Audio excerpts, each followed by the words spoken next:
Well, here we are shortly after starting day 4 here, and I got as many things disconnected from this side as I can. He's getting as many things disconnected from that side as he can to eliminate a lot of the mystery of where this wiring goes, so we don't follow the wrong ones, and so we can just have a better look and access to it all. I think that's what we're going for, because it looks like it may come down to us just having to trace that one dead wire to where it goes to find out what's up with it. Another thing I found was weird is this is a relay behind the headlight switch. It was just kind of hanging out down there, not attached to anything, just kind of hanging by its wires. That kind of bothers me. I don't even know what it's supposed to mount to. I mean, there's all kinds of holes down there. Looks like they had screws in them, or could take screws, but who knows. I'm gonna have to find a mounting location for this relay. I don't know how well the camera can get it, but right there I got the wrench on another ground bus connector. I'm doing it. Let's see, right there. Look how little I can turn this thing at a time. Got it. Not on the screw. Ah well. You get it. I'm working on that. Following the number 4 pin ground wire from the terminal led us to here behind where the radio is, and here's that ground bus terminal I didn't want to unscrew earlier. We followed the wire. As it turns out, it does connect. It's this one right here, joined by another black wire on the very same terminal. So we know exactly where that wire goes, because we had to try to get in here. We had to cut open all this sheathing and electrical tape and all of that to figure out that that wire goes all the way to that ground bus terminal. And I guess what we're going to do now is we're going to try and put it back together and test it again for conductivity. See if that pin didn't come alive with doing all this. Okay, so here's a monumental occasion here. We got this, this is connected directly to the ground terminal on the battery. Here we go, touch it to the voltmeter, and we redo the test for the grounds on the OBD ports 4 and 5 pins. Battery is disconnected, by the way, while I'm doing this test. Yes, touch pins. So 5. Like 5. 4, and now look. 4. We didn't get that before. Yes, we got pin 4 alive now. Now the only thing to do is to reconnect the battery and see if we can pull some codes from this now. Hopefully we can. Hopefully we didn't screw anything else up. We have the car put back together enough here to be able to start it. Hopefully Enough electrical system is back together to try it. Yeah, we got the body control module I pulled out here to be able to get to that ground bus terminal, which is now screwed back in place, and we have cleaned up the wiring as much as we could. Also plugged back in the cigarette lighter, because a lot of things on Fords I saw is if the cigarette lighter fuse is blown, you also won't be able to pull codes. So I plugged the cigarette lighter back in there just to make sure there aren't any more things that screw us up that make us think there's something more serious. So as long as that circuit's complete, then I'll be happy, and we'll see how this test does. Well, even after all this hodgepodge of wiring we did, look, we ran a jumper wire from the battery straight to the number 4 pin to the battery terminal to give it a better ground. Code reader, no read. We still know nothing. It's been one whole day. We tore this dashboard apart even more and hacked this wiring up. We're still not any closer to figuring out what is going on with this. We're starting to think that there really is something wrong with that ECM, PCM, whatever you want to call it. I don't think we have to take the dashboard apart any more than this, because I mean, I don't know what else to do. I'm ending day 4. I would say it's like taking one step forward, one step back, but it's like, it's not even that. It's like we're not getting anywhere. I got one last ditch effort, which is to take it to a mechanic buddy of mine who actually runs a shop. He does all the work for me that I either can't do myself or I don't feel like doing. But we can see if he can plug it into a scan tool and see if his fancy scanner can connect to it. If that doesn't work, I don't know. This thing may have to become parts for the 93. I am more and more starting to consider that. We are continuing on with the 97 Cougar. And I know I said we were going to focus on that OBD2 port until we got it solved. We didn't get it solved yet. I did call my mechanic friend, and it's going to cost $135 to plug into his machine. He does run a shop. He has to make money. I understand that. Those machines are not only expensive, but there's a subscription service that come with them. But and doing more research last night, here's what I come to find is that it's $135, first of all, to just be able to plug into this car, and then maybe his scan tool will be able to connect or not. Either way, it's $135 to find that out. To have that ECM sent off and tested to see if it's okay costs a little bit more at $145 or $149, something like that. It was like $150, let's say. And then to buy a new ECM is almost $200 or more. Oh, and the part about sending the ECM off for testing if it's good or not, the $150, that's just what it costs to diagnose it. It's just going to be further charges if it does need like reprogramming or fixing or any of that. Plus there's like shipping costs. So I don't know. We want to try a few more things before we go ahead and condemn the ECM. But another thing that was bothering us while we're up under the hood, where we originally replaced those vacuum lines first at the gentleman's house we bought this car from, we got it to run and it's still acting like there's a vacuum leak, but that could be accounted to a sensor or something. Oh yeah, it was bogging and stalling out on us and we thought we screwed it up more. Turns out I forgot to plug this back in, the mass airflow sensor, and this little thing back here. I think it's a temperature sensor. I forgot about that, and I'm dumb for forgetting about that. But what kept bothering us, which brought us back up here to this canister up here, which we actually pulled out, is that every now and then when we'd be up here, we would still catch a whiff of fuel vapor, and like I kept thinking maybe there's another vacuum line that we missed, another evap line that we missed. We didn't know. But today I started catching more whiffs of it, more than ever, since we were bent over the front end of this car. And so curiosity got to the best of me. I pulled this inner wheel liner out, and there's more lines that run through here. Let's see if I get it to focus. And I don't know how well you can see it, but let me get up in here. It's kind of dark. I need the flashlight. That is where that canister was mounted. There's all those vacuum lines and stuff. But upon taking that little canister out, it is that forward canister.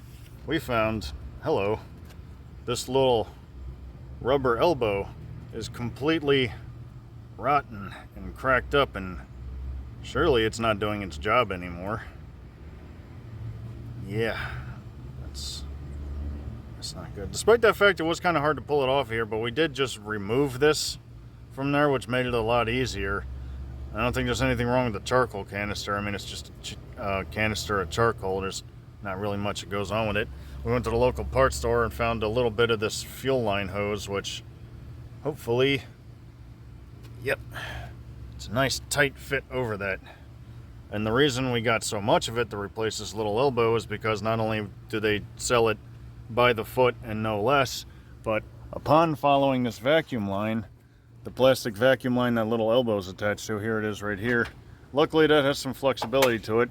It goes up around the wheel well, and somewhere back here, where was it again? Oh, right there.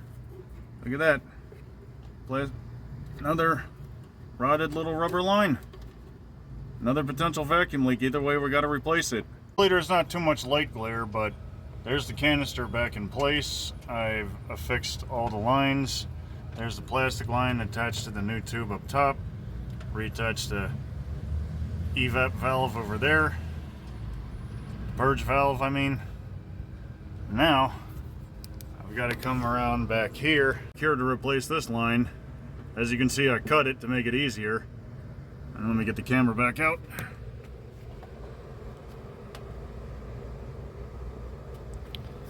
And there it is.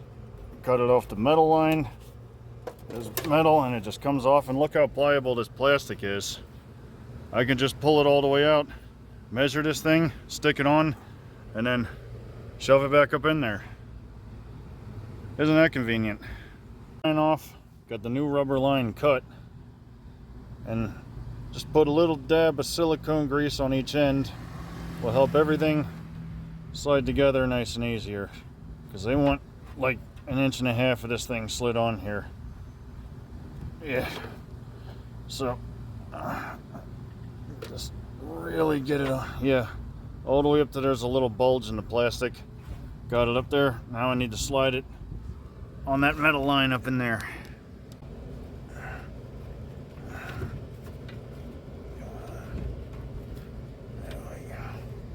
Come on. Almost there. Perfect. Now, I wonder how this is going to affect things. Kind of a dreary day today. It took a few days off from working on cars altogether. Had to get some stuff around the apartment done. But we're shifting our focus back to the 93, at least for now. I'm going to kind of slap some parts back onto it, mainly that upper intake plenum. And just sort of either getting it ready for selling or to be put back together by me if I can't get the 97 fixed.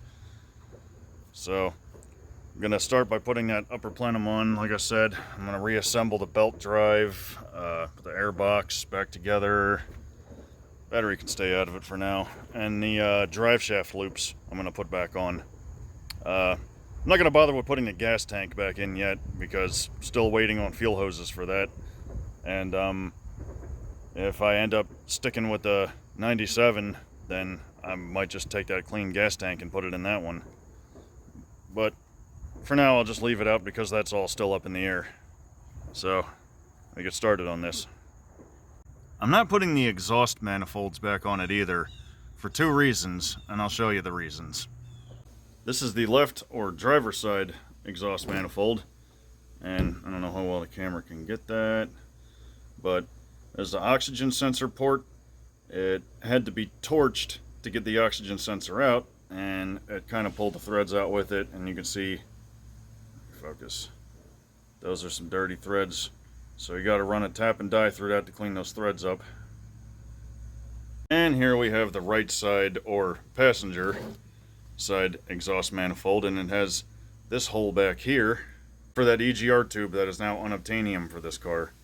And if you're going to run an EGR delete, you got to find something to block up this hole, and it's easier to find something to put in this hole to block it off when it's off the car rather than when it's on the car, and you got to keep bringing stuff to it to see if it can screw it in and plug that hole up. I do have new exhaust gaskets for this when it's ready for that. And on the rest of this table here was all the rest of the parts on the 93 that were next in line for restoration. We got the other gas tank strap that comes off, this brace bar that is for structural rigidity, I think. There's the fuel lines, the hard lines that go from the tank to halfway under the car. And then we got the rear drive shaft loop and the forward drive shaft loop, and this was like a cover that went over it. They were going to get cleaned up in the same treatment as the metal shell around the tank, but for now they're just going to go back on the car as they are.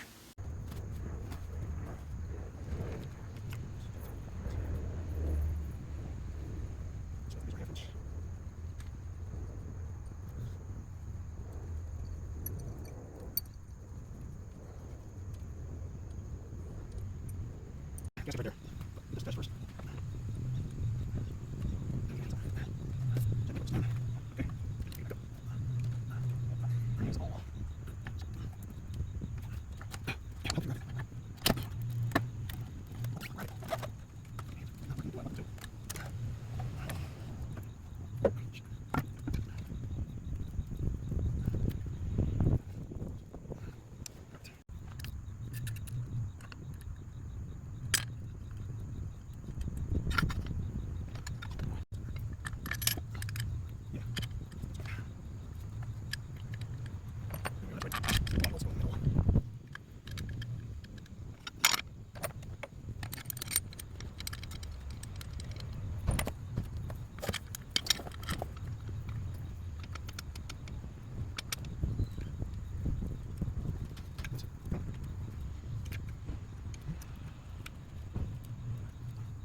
These look very much free-handed.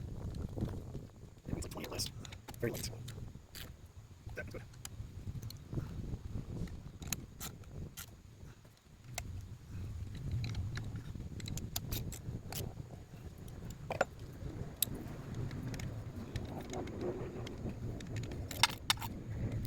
Can't turn your finger, but it's not. Take those. Handle everything, handle works.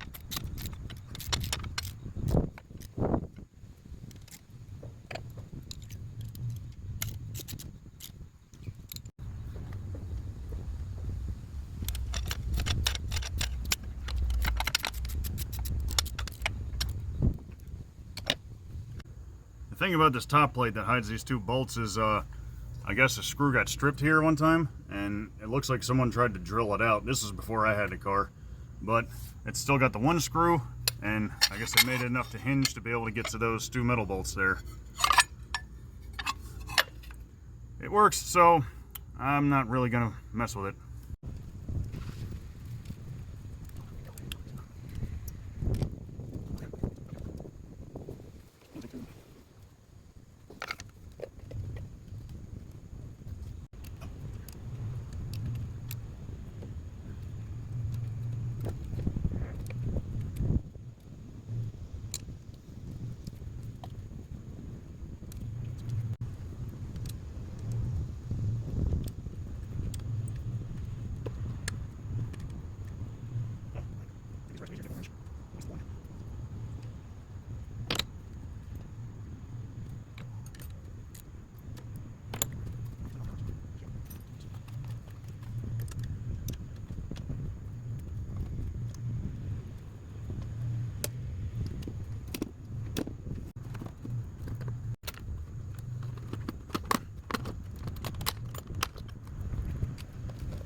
In the other video, this is not the correct water pump pulley for this engine, but the only adverse effect it has is it chews up the belt because of this lip edge here. The very inside of the belt gets eaten up, but the engine still functions perfectly.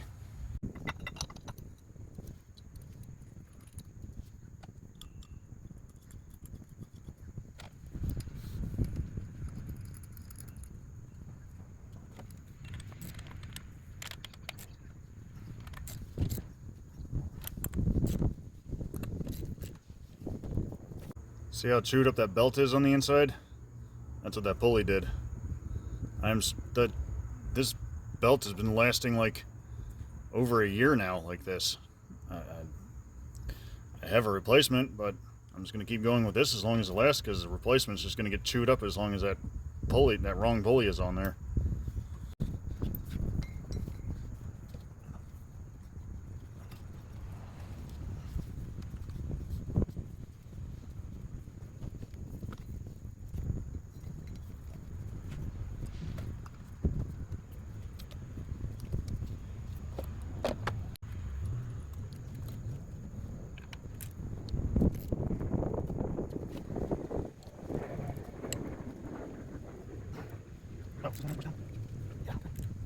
Push it down. Push it down. Right. Here's one of the areas where Ford decided to be a pain in the ass. You can't remove the fan shroud and or the clutch fan individually. They have to be installed and removed together.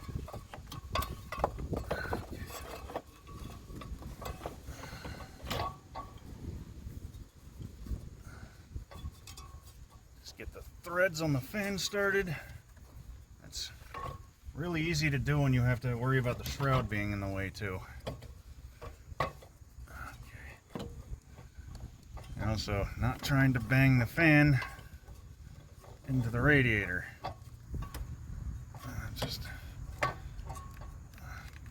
and hold it steady. This is easy to do. It's really easy. Clutch fan wrench could help.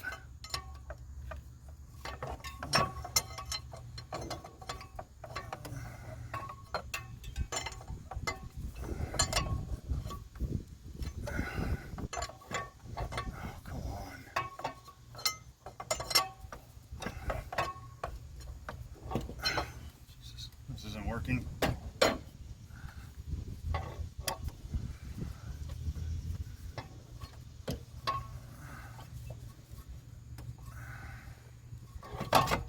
Come on. Alright, that's it.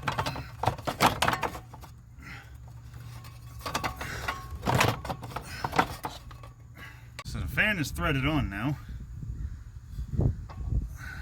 So that's all I should have to do to get it back on.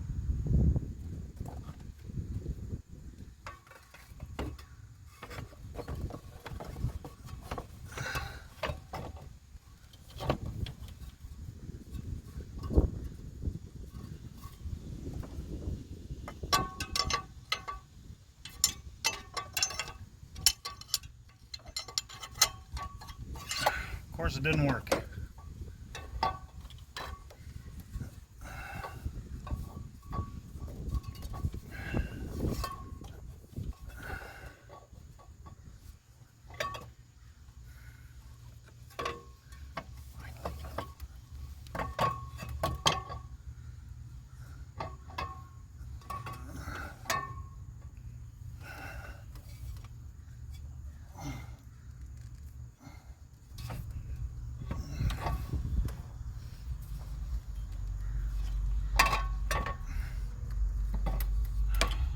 Come on.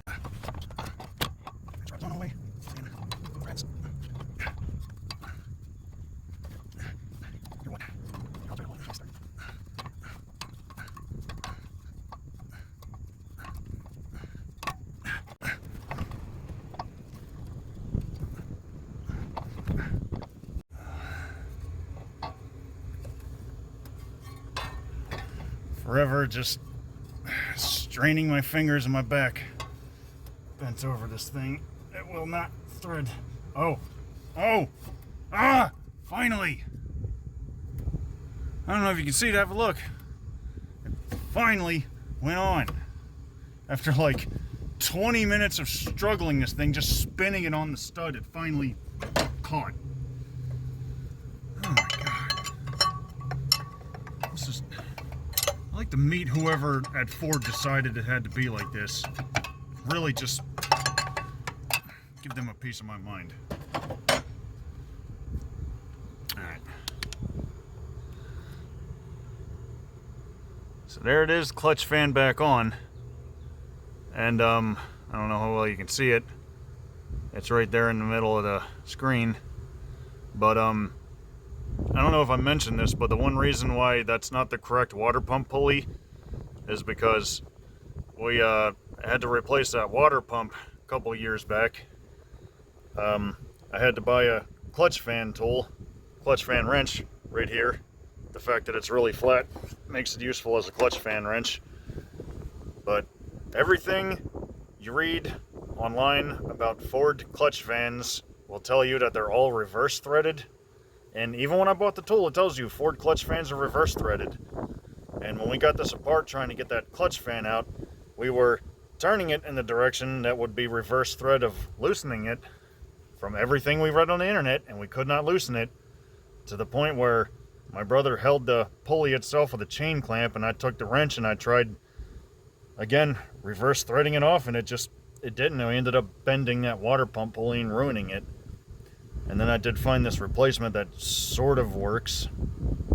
But later on, through searching online for a few hours, a forum that says, attention, if you have one of these Cougars or T-Birds, the clutch fan is not reverse threaded. Repeat, not reverse threaded. So this car had to be so different, I ended up ruining a perfectly good water pump because every other single Ford clutch fan is apparently reverse threaded except this one. Why does this car have to be so freaking different from the rest of them? Never hear a peep out of that guy across the way, and then when I want to do some filming back here, he's got to cut his grass and be out there with the leaf blower for hours. Here is that pulley in question. Look at how out of round it is and ruined, because like 99% of everything told us that Ford clutch fans are reverse threaded. That 1% of cars is this one. And there's the part number for it. That's the reason I hold on to this part, because I So I'm only going to find it in a junkyard, and it's going to be handy to know this part number. It's raining out here now, so I'm going to wrap this video up. This Cougar is pretty much ready to go. I got to put the drive shaft loops back on it. As for the red Cougar, I'm either going to buy a new ECM, or I'm going to have the ECM sent off for testing to find out if it's good or not. So yeah, I'll see you guys on the next one.